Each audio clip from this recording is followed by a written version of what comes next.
Hey everybody, welcome to Workforce Gaming. I am Brad, here with Doug. Hey! Xenoblade Chronicles 3 is the actual fourth game in the Xenoblade Chronicles series, which is really, it seems like it's been around forever in my mind, but it's only about 10 years old. Started out on the Wii and has just kind of slowly made its way, kind of had this resurgence on Switch over the last couple of years.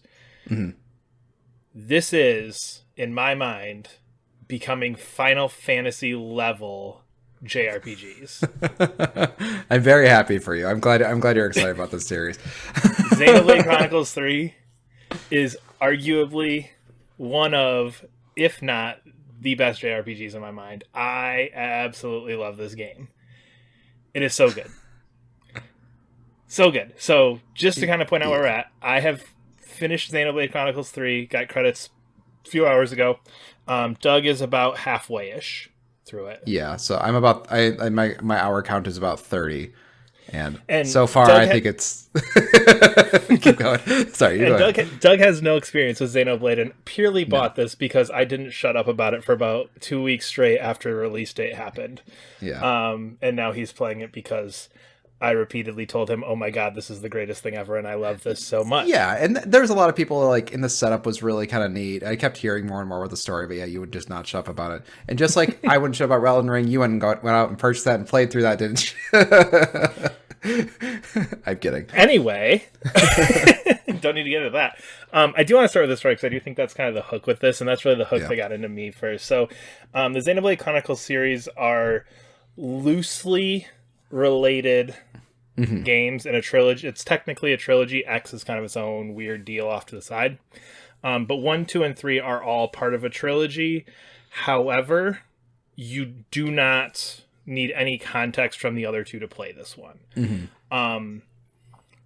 I don't think it's too much of a spoiler to say 99% of any relation to those other ones are weird cameos, hints at things, stuff like that. There's no ever moment where you're sitting there going like, this probably would make sense if I played the other two. Yeah, that was my big concern. And like thankfully so far, like what I've played, it's like it's all been very, very much in universe. Like all the characters, how they've introduced them. It's like the stories relate to the people I've been introduced to, not to like, oh, you should know this guy kind of thing, which I really did. That was my biggest concern, why it took me a while to buy it.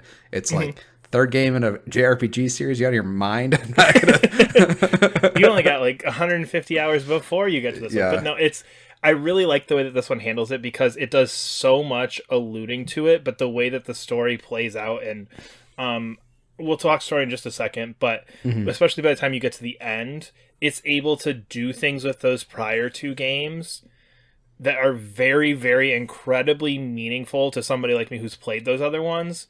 Yeah. But again, perspectives are always different, but from my perspective, that knowledge is completely irrelevant to the core story of Xenoblade 3. If you want to know this bigger picture of the world that Xenoblade is encompassing, then yeah, you need to play 1 and 2. But the specific plotline, the specific things happening in Xenoblade 3 are completely and totally independent of everything else. Yeah. Which I think is, and again, it's just, I think it has enough to kind of satisfy both. But to get to the story, I love the way that this game builds its story. So essentially, and again, this is I think my final time, I think I clocked in about 56, 57 hours. So this is a big game. I'm going to say fair warning. In a 58-hour game, I feel like the first 5 to 10 hours are fairly fair game to discuss. Because otherwise, like... Sure, yeah. We're talking about the tutorial. Actually, the thing that I am kind of bummed about is that the first 5 hours that you're about to talk about, I think is super, super cool setup. It is.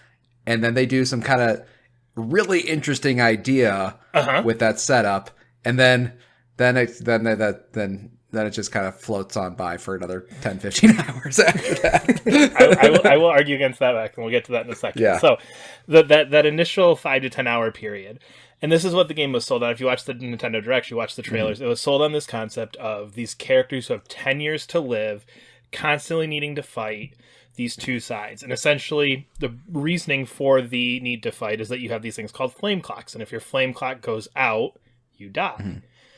Killing other people refills your flame clock.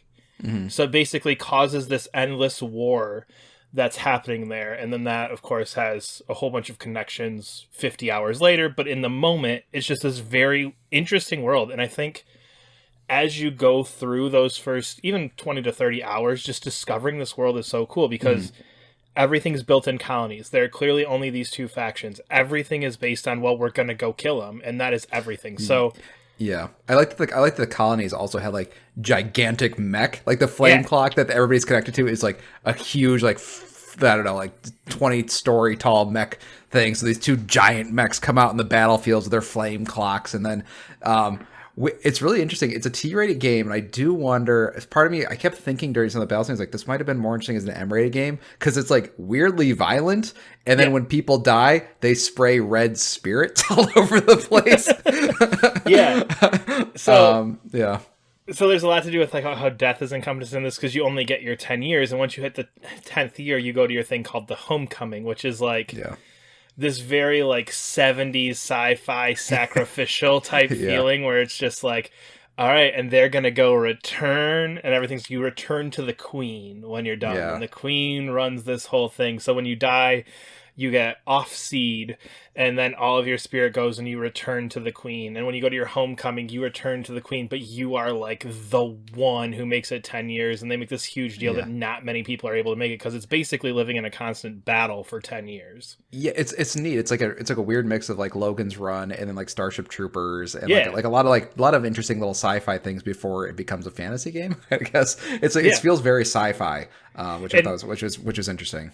And again, I'll kind of speak generally about the larger scope of the story.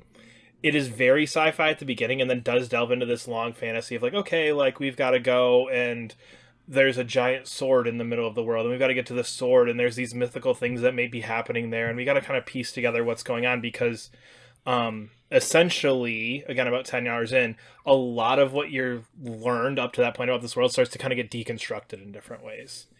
And it's really interesting the way the game spends so much time presenting this world to you for like 5 to 10 hours, and then literally there's just this hard turn where it's like, fuck that.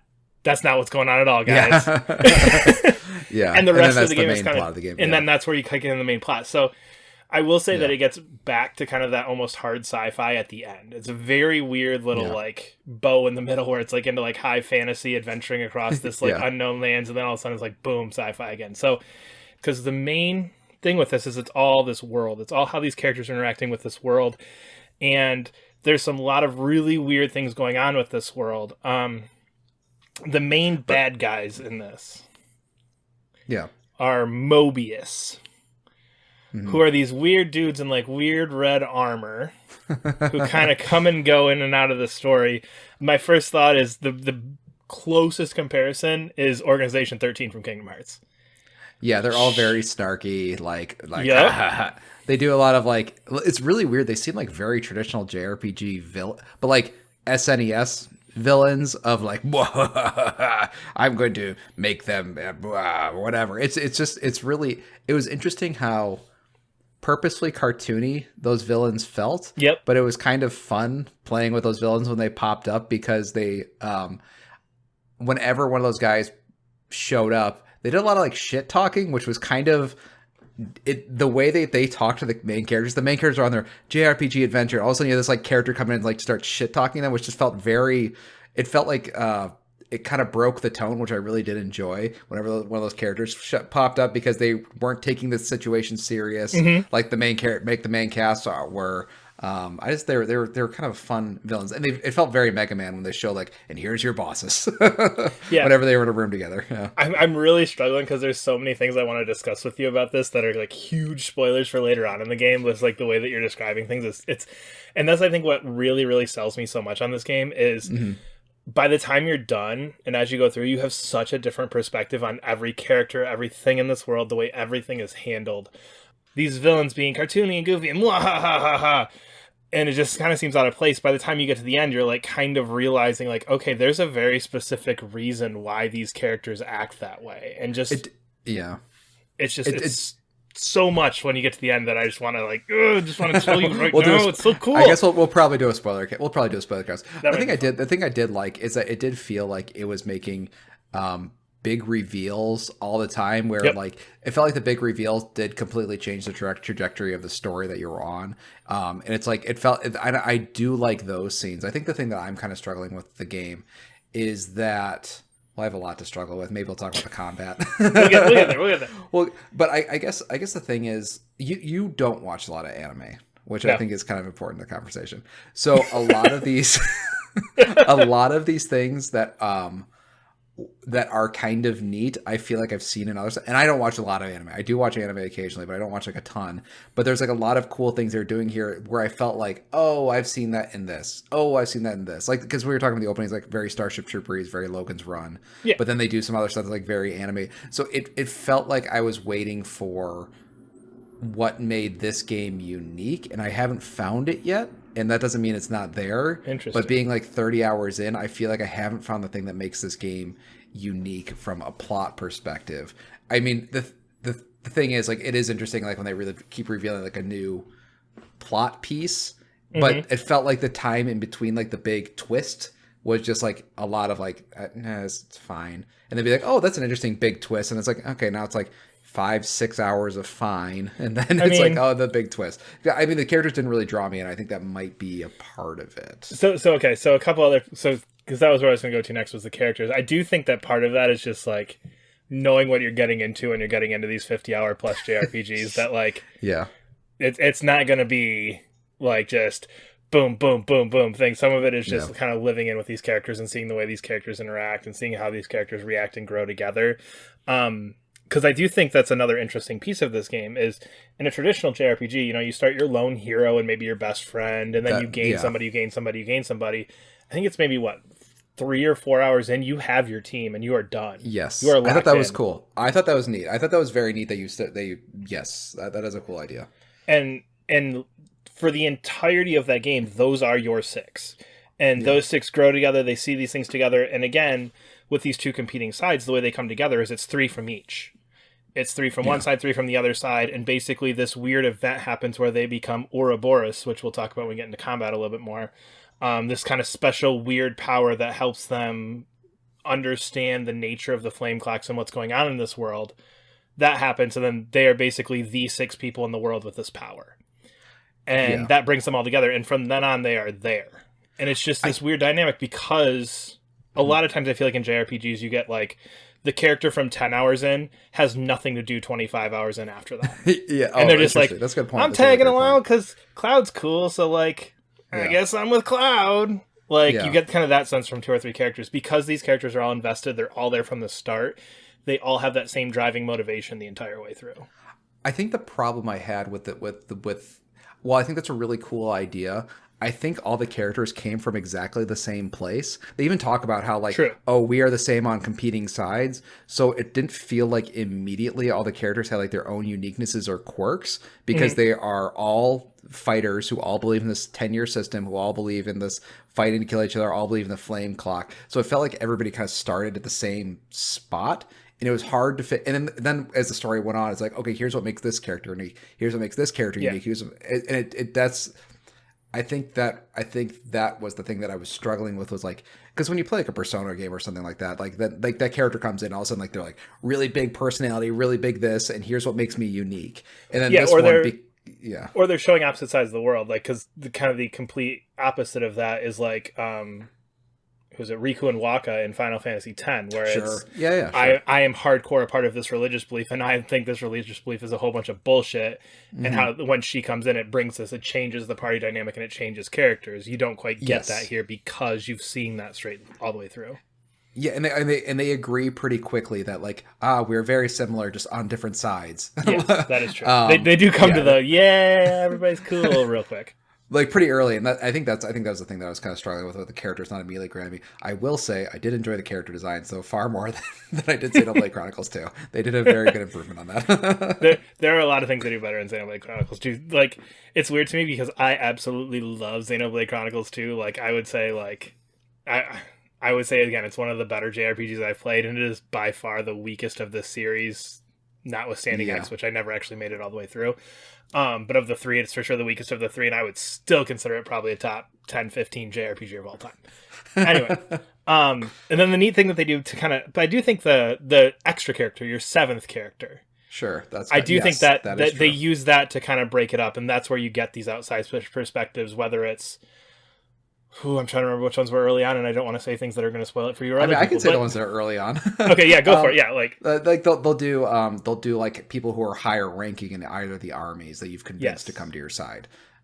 So I did, and those individual missions were neat because you get these kind of like bonus guest character, and you get to these cool side missions, and I felt like it almost felt like they gave the bonus character more personality than they did my main group because they don't have as much time to say why this character is cool. Like, here's a cool cutscene with this character, he does cool fighting stuff, and here's why he's important. And then they only have like, a half hour, they get 10, 15 minutes to like get all that character in. So I really did like those sort of side stories of those hero characters. And I do agree that's more where I think those hero missions where they're filling out the world a little bit more for me, and kind of like, here's, these sides aren't exactly the same, here's what makes their cultures unique in different ways.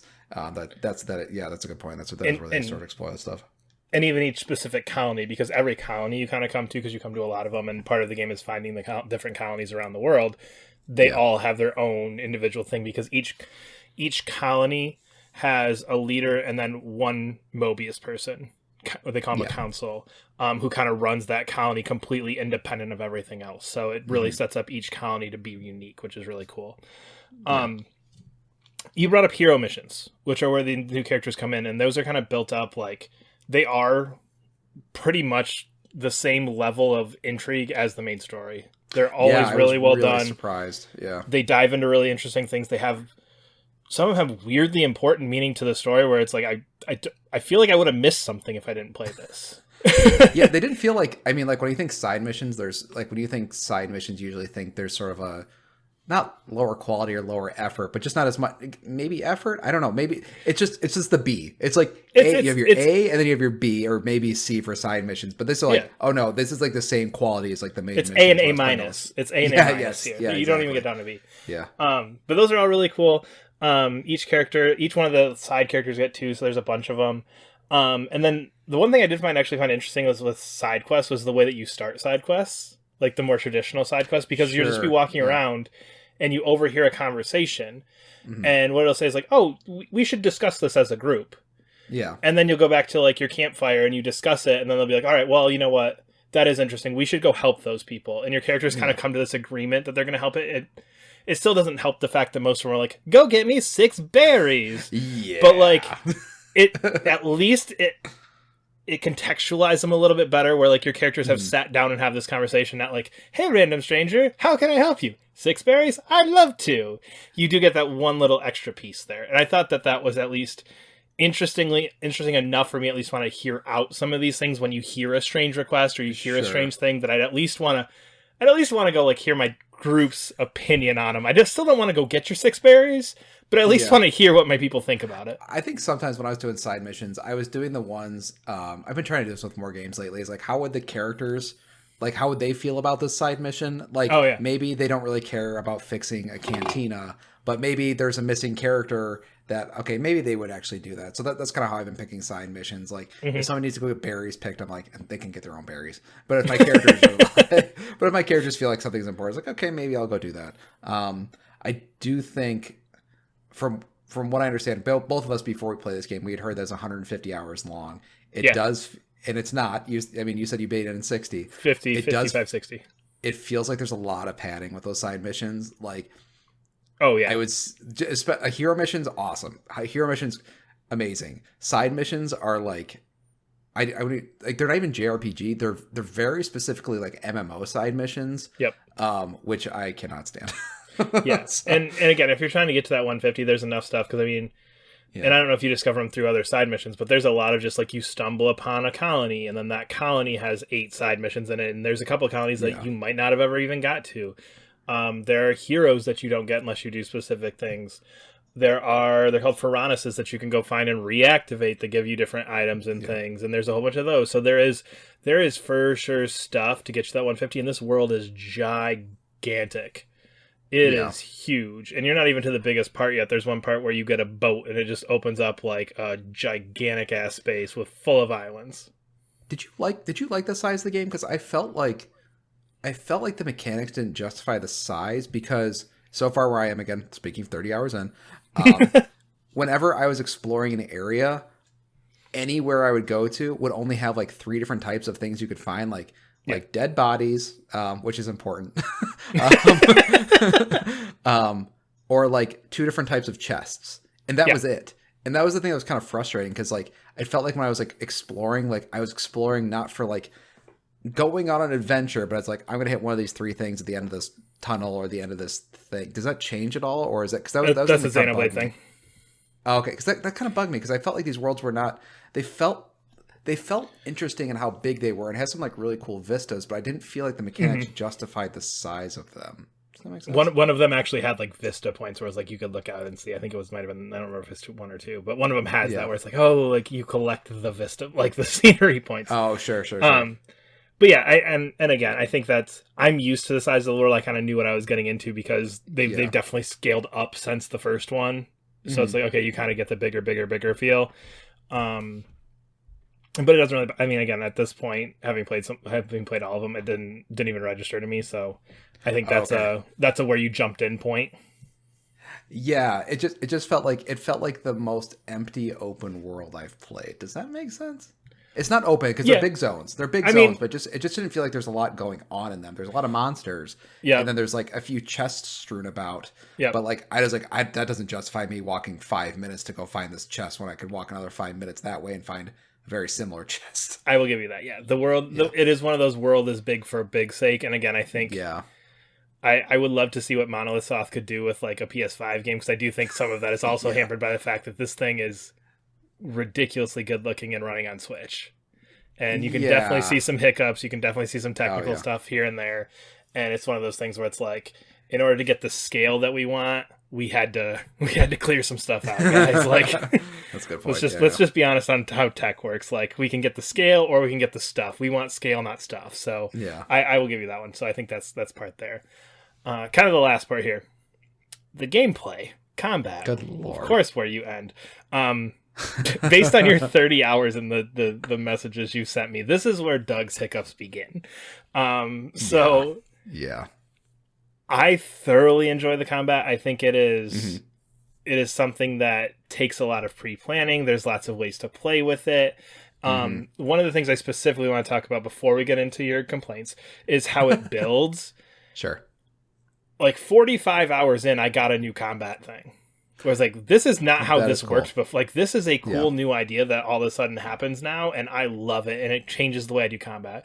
And that happens pretty consistently throughout the game. The first 10 hours are kind of your quote-unquote tutorial, where I think after you hit 10 hours, I think you've got a good handle on 70% of the systems. But after that, every 5 to 10 hours, you get a new system, right? Yeah. You learn your arts.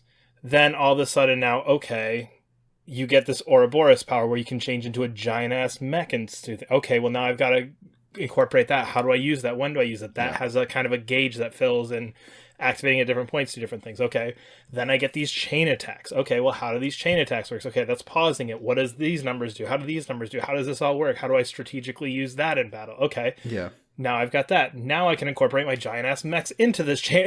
And as you go, just these things, it layers so well. And it does it in a way that by the time you're done with this, you have this ridiculously complex battle system that is just easy to use. Because at no point were you just overwhelmed with, here's everything, blah, go, and you're trying to figure these out. It was, I have this down. How can I incorporate the new system, the new tactic, the new whatever into that system? And I thought that was just really, really well done. I agree with that. I think it is neat. I thought the tutorials were really, really cool. They did something, I'm not gonna say brave, but interesting. But they would just straight up like lock you out of stuff when like it's like before they teach you how to use it, which I thought was really cool, especially in the opening. It's like you just will not have access to this thing, which I feel like a lot of games don't do. They're kind of scared to do that, but I thought that was really cool that they just like lock you out of certain sections just to make sure they teach you this one thing. Yeah, I did like the changing thing. I mean, I think the thing that, I mean, we haven't really talked about how the combat works because it's complicated. But basically, my issue, how the combat works, Doug will explain. is so each of your 6 characters have a different sort of class of like 3 primary major classes, which is like attacker, defender, and healer. And then you assign your characters a class, and then when you fight an enemy, you essentially hit a play button and hope they do what you set them up to do. But basically what it is, it's just like all those characters. They're all you're controlling one character, and all the rest of the 5 characters are basically using whatever they're equipped with, in a way that makes logical sense of like what they're doing. But I just felt that I just never really knew what was going on the battlefield at the same time, because my 5 AI compatriots have essentially the exact same power level I do, and ability to change the battle as much as I do. And I think that's where I was just really struggling with the game in general, is because I was never quite sure if was my setup wrong, or is just the AI being funny this one time, or am I not being a good, one attacker or one defender or whatever I need to be doing. I think that's where it got really. I'm enjoying it. I will say I'm enjoying it. I think it's, but I think it's just hard for me to tell exactly what's going on during a battle, which especially when it comes to JRPGs and stuff. I always want to know exactly what's happening. On the I don't want to bring up Final Fantasy VII Remake, but it has a similar real-time combat.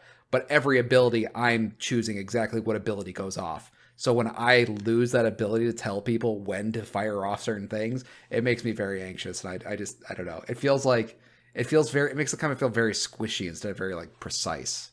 Yeah, and that was my yeah. It is. I love it. See, so again, because what I view it as is it's lots of gauge building. Like, okay, like I see these gauges building. I'm watching these gauges. I'm watching my Ouroboros gauge get up to level 3. I'm watching my chain attack. I looked at it more as, when am I going to implement these major systems? Because your auto attacks are jack shit. They are pointless. Those are basically just cooldowns. That's all an auto attack is a cooldown in this. So your character's constantly auto attack, does fairly minuscule damage. I mean, there's ways to elevate that. But a lot of it is positioning. A lot of it is deciding when to use your arts, which arts, how these things work. I always kind of look at it as more of a, like, you brought up MMOs earlier, kind of an MMO thing where it's like, I'm not going to directly control my party because I'm not them. They're going to do their own thing, and I'm going to have to kind of respond to it a little bit as well. So I get the Final Fantasy VII Remake where it's like, I have total control of this, whereas this is like, I am focusing on my one character, and there's all this other crazy stuff going on, and I'm kind of reacting with my one character. Again, I think it's kind of 2 different philosophies on it. I can definitely see where if you want that tight, I mean, Final Fantasy VII Remake gets almost closer to like action game than JRPG in a lot of senses. But I mean, most JRPGs, you are controlling what the characters are doing. Most of your party are doing in a battle. Fair, but again, you have one of the buttons will let you set tactics to tell them what to do. So you can kind of direct them that way. You are picking their specific classes. You are picking the specific arts they have. You are, picking all of this stuff.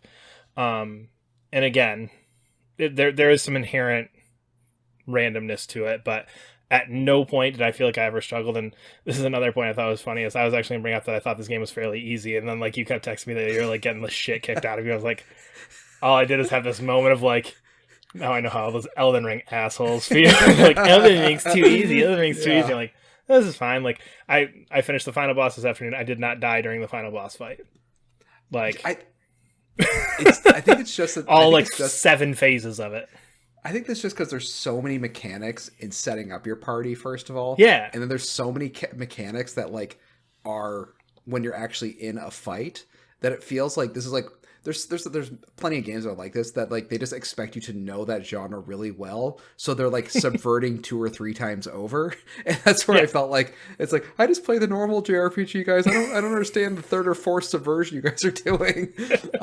So it felt like so it just felt like there's just so many mechanics on both the actual fighting and the setup, and when things weren't quite working correctly, like, well, this boss was doing this and I did this, so why isn't it quite working out? I couldn't, and and there's so many different little subsystems in your setup of like, so you have fun accessories, you have gems, you have your class, and you have your like subclass, and then you've got, your permanent skills, and it's like there's just so much stuff that like you're just trying to figure out like, okay, going through all these different menus, where's the thing I screwed up? Oh, okay, actually that guy should have that art.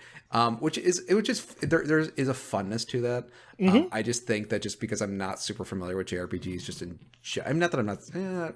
Am I not? That's an interesting question. I think you're familiar enough. You're not like you're not playing 4 of these a year. Yeah, no. Yes. This is your JRPG. My one a year. Yeah, I have Persona 5, and this year it's Xenoblade Chronicles 3. Yeah.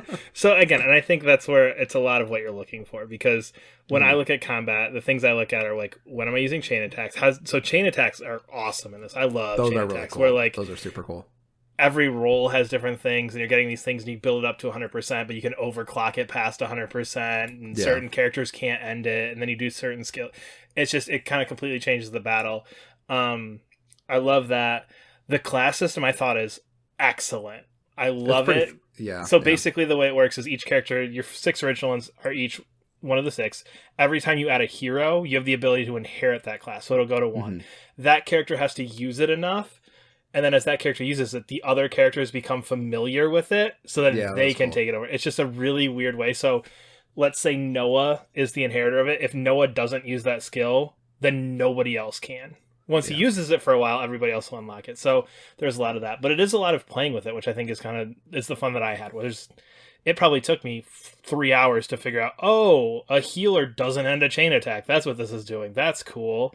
And it takes you some time to do that. I mean, even some of the strategies, like Doug, just one example, Doug was getting his ass kicked by some boss, and I was like, well, what's your party setup? He's like, well, I went 2-2-2. And it's like, well, why don't you go 1 attacker, have an extra healer in there, and then you're... Yeah, and I think you said the next time you just like kicked its ass. Yeah, right? It worked. That's what kicked its ass. And it's those things where it's just like, it's understanding the systems and understanding how to play with it. Where it's like, okay, yeah, I can put 2 attackers in here, and I might be able to finish this battle a lot quicker, but the chances of my survival are lower. Whereas if I go more defender, more healer, and maybe just 1 attacker, I can live forever. This thing might take me 45 minutes, but I'm gonna make it through this thing. Yeah, I mean, I actually really did like playing the class system. I'm kind of in the middle of that now, and it is really fun, like swapping classes, because like once you like level up a class and like your character doesn't level up that class anymore, so it actually warns you like you should probably switch to a different class. So it is fun swapping that. I think that this though there's some really really cool mechanics, it felt like you just kept getting extra toppings on your ice cream sundae when really you didn't need that many, and it just felt like you cut out, like you don't need accessories, you don't need gems. And like, let me just play with, like, kind of cut out some of these systems. Like, let me play with like the kind of neat things that actually impact way, way more than these subsystems do. But that you still got to pay attention to that. So it just felt, So I think that's just where it was. I was never quite sure what was the most important thing. And I understand part of the game, I think, is actually figuring that out, which is something kind of interesting. Like it's like the way you'd learn, way you'd learn to get really good at a first person shooter is just really good at understanding how all these different systems work together. Which I think that you found super, super fun, and I found a mix of fun and kind of frustrating. And I think there's a lot to that, and I think there's a lot of aspects that if you're not familiar with these games, I do think there's some inherentness in this being the 4th game in the series of just like, we kind of think you got the thing down. I think there's always some of that when you get this far into a game, or a series. So I do think that's there. And gems, I'll be honest, I think like I just like every 5 or 6 hours I went and checked my gems, and I just moved on with my life. Like I don't again, you kind of got to the point where it's like, this is I'm changing my gem from being like attack plus 20 to attack plus 25. This is not gonna make, I don't need to spend 10 minutes to do this. Sorry. Is there a non-spoiler reason why you think this game is like just utterly amazing? I think it's pretty good. To me, it's like a very solid 8 out of 10. Is that all plot to you, or is like everything on top of it that's like making you say it's like one of your favorite ones? It's one of those games where I think the plot is above and beyond my expectations. Especially kind of the way we were talking about, like the way it subverted different ideas and the way that different things play through. I think there's one moment, and you're not there yet, that's like an hour and 15-minute long cutscene, or at least it felt that way, that I would argue is one of the best cutscenes in video games, not to overhype things, but like, so that's coming later. And I genuinely did have a lot of fun with the combat. Again, I think I there are parts of it that I think are utterly useless, and like 90% of combat is Ouroboros chain attacks and a couple of certain special moves that you get here and there. But then to me, the fun became in managing those and going, okay, do I launch my chain attack or do I wait till the boss like levels my party? Because a chain attack, you're basically going to be able to get up to full health by the time you're done with it. So Yeah. I kind of almost ignore those bottom level systems that I think are frustrating you and focus on the Sure. overarching ones. So I think that kind of changed my perspective on combat. But I just, it's one of those games where there are some minor deficiencies, but none of those impacted how much I loved this game. Gotcha. There is not the traditional obnoxious, annoying JRPG character in here anywhere. There is not. Which is a big step up from 2. Exactly. Whereas 2, I was like, oh, I don't need to listen to these. Okay. But that's not there. The combat at no point seemed like it was overwhelming, seemed like it wasn't making it felt perfect to me. I love the plot, just everything about it was so good. So what's your final takeaway? My final takeaway is Xenoblade Chronicles is, in my mind at this point, on par with Final Fantasy and Dragon Quest and all of those like long-running JRPG series as a must-buy, no excuse, perfect JRPG franchise. We are Workforce Gaming. You can follow us on Twitter at Workforce Gaming and subscribe to us wherever you're listening. See you later.